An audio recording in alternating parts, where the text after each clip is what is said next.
Good evening and welcome to another edition of the Better Care Forum. I'm Tom Harrell and tonight's theme is disability rights. We are fortunate to have with us two guests tonight. We have Janie Whiteford, In-Home Supportive Services Advisory Committee member and Public Authority Consumer Education Consultant. Welcome, Janie. Thank you. And we have Richard Patterson, Clinical Support Coordinator for persons with traumatic brain and spinal cord injuries at Santa Clara Medical Center. Welcome, Rich. Thank you.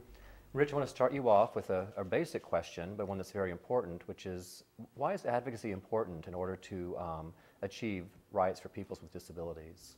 You know, advocacy is certainly one of the key areas that all of us need to be more involved with. Advocacy is really a broad question, but if we narrow it down, you know, advocacy can be used for those of us who are youth. It can be used for those of us who are middle-aged, and specifically for those who are seniors, who are really kind of in the sense that they don't sense that they really need this type of assistance or services. You know, the first ones who are going to come up and say that they need some assistance are the families. They're going to see that there's some deficits that are coming up. So the more that we can do to advocate for their health, for their safety, for their homes to be maintained, I think they're going to have a better quality of life. And it's really a matter of helping to educate them as well. I think the more that they become familiar and aware of the services and the circumstances of not having these services available can create a problem. So advocacy is just a vital component of what we do as people in general. Mm-hmm. We all need to advocate for some capacity in some way. Yeah. Mm-hmm. Have you seen specific results from advocacy or changes in how people with disabilities or seniors are treated, or programs available to them as a result of advocacy by those groups? Well, you know, I think once you, in our case, such as the public authority down in Santa Clara County, when we go in front of the Board of Supervisors and advocate for various needs, mm-hmm. whether it be for seniors' needs in this case, certainly there's going to be some reaction, some response to that as well. And when you see that reaction or a change of rules come through, you know that you're doing mm-hmm. the right thing. You know that you're making life a little bit easier for that, for those individuals who really can benefit from these types of services. So I think any time that you have a chance to speak up, take on a side or take on an issue, you're going to find that it is very beneficial. And it's educational, mm-hmm. not only for the senior in this case, but certainly for those of us who are doing the advocating aspect, because there's so many parts to the process of advocating, as we all know. Advocating is just a huge area to cover. Sure. I see advocacy as primarily an educational process. You're advocating on behalf of yourself. You're advocating on behalf of your family. You might advocate and educate folks on behalf of what you are dealing with, whether you have a spinal cord injury, the whole spinal cord injury realm. If you have MS, the whole MS realm. If you're a senior and you're advocating for senior housing, that whole issue. You're also advocating on a systems-wide basis to actually change entire systems that exist out there, both at the local, state, and federal levels. But it's a process that we all have to be aware of. And I think that people need to know that when you advocate for yourself, you're also advocating for a lot of others. It never becomes just a one-person effort. Mm-hmm. And there's strength when you advocate for yourself. There's power there, but when you advocate with others, it just multiplies that power tenfold. It just becomes an incredibly powerful source. I think one of to bring it into perspective, if you look at a systems change advocacy effort, you can look at the passage of the ADA in 1990, which is the Americans with Disabilities Act, mm-hmm. and the advocacy efforts that came along with that early on, and how many people nationally got involved in that and getting that legislation passed, what a huge impact that had on the entire nation when the ADA was passed. Not just those with disabilities, but on everyone, the families of people with disabilities, the acquaintances of people with disabilities, and society at large.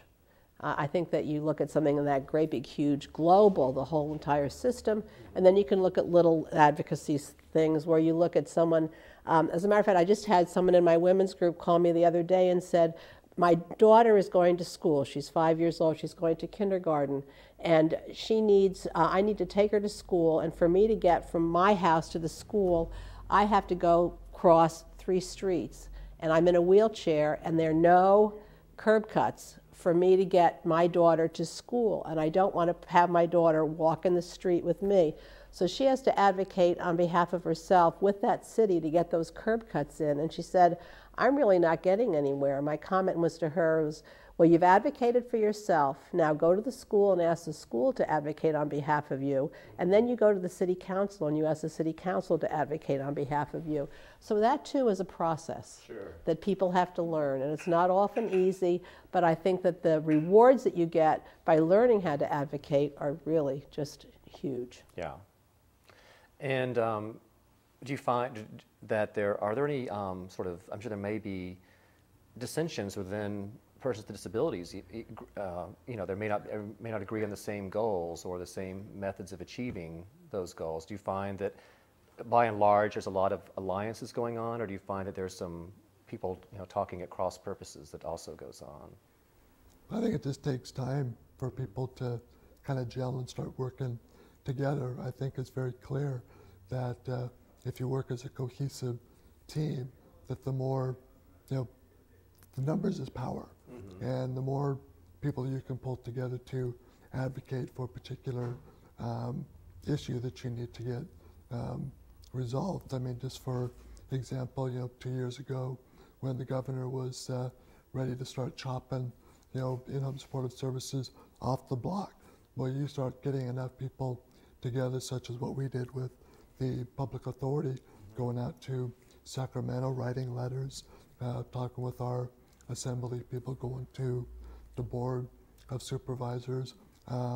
Rebecca Cohn came out and did a discussion with us, and that brought a lot of people together. We're talking hundreds of people together, and that changed the rules.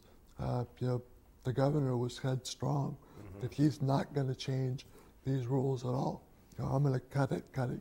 Yeah. And what happened at the end? Well, we won, and it showed that with the right amount of effort put forth, the changes are going to happen. And I think by and large, the people within the spinal cord community and other disabilities found that stepping up to the plate and being a voice can make a change. Well, you mentioned that advocacy is education, and so I think that perhaps what the governor learned is there were a lot more people affected by in-home supportive services than perhaps just the recipients, although that probably should be enough. But there are the families, as you say, the acquaintances, employers, friends, you know, it adds up to quite a large number of people who vote in this state. And so it seems that, like, advocacy is not just having a good message, it's actually being able to articulate that message and joining people together to kind of put that message out for people to see, you know, always strengthen numbers. Yes.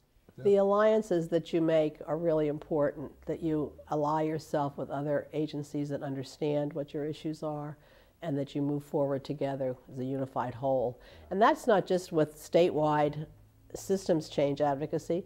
I mean, with this gal that needs to get the curb cuts done, I mean, you find out who your allies are and you go to them for, you know, to make your stand stronger. Well, thank you for joining us for this segment of the Better Care Forum. Please stay with us for further discussion of these and other issues. And yeah, I mean.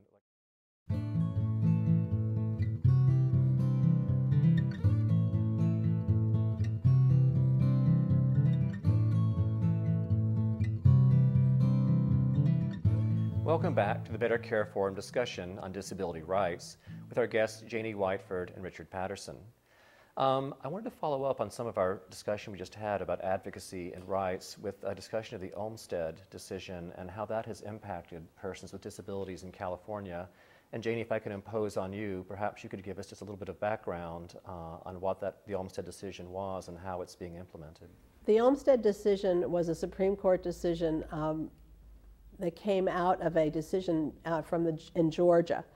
And the Georgia decision stated that two women who were in nursing homes wanted to come out and live in the community. And they wanted the money that was spent for them in the nursing homes to follow them into the community. The state said, no, you couldn't do this, that the money stayed in the nursing home and you had to stay in the nursing home, that you were not able to come out into the community.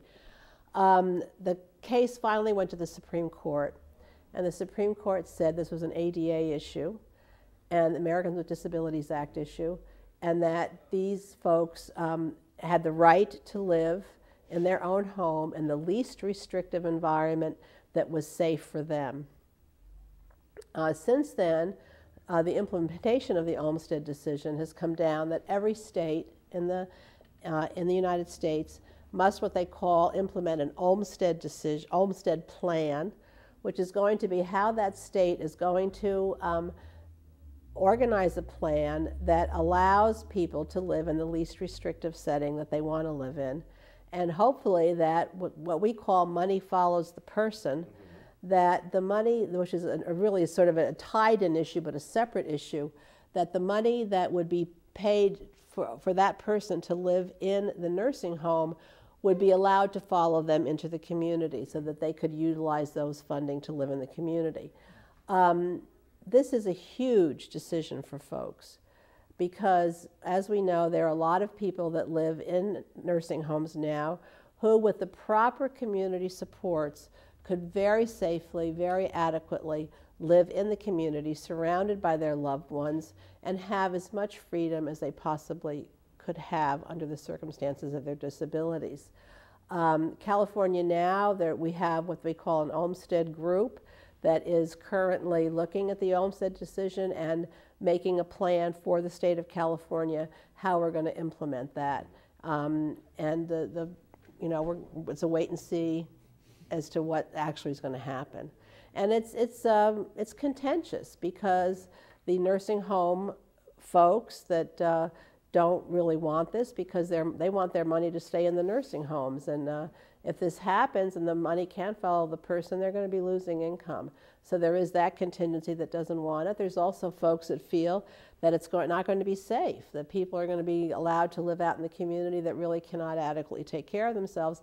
And there's also concern that the community itself, that our social fabric, is not ready or able to handle these people in the community setting now. And that's what I think this Olmstead committee is looking at, is what is there in the community now within our social structures that can handle these folks coming out to give them the supports that they need. Okay. And it seems like, at least in the big cities in California, you have much more of an existing infrastructure. We've talked about some of these issues before, whereas perhaps they may not exist in rural counties yet, at any rate. These are the kind of things that I guess are being debated by the Olmstead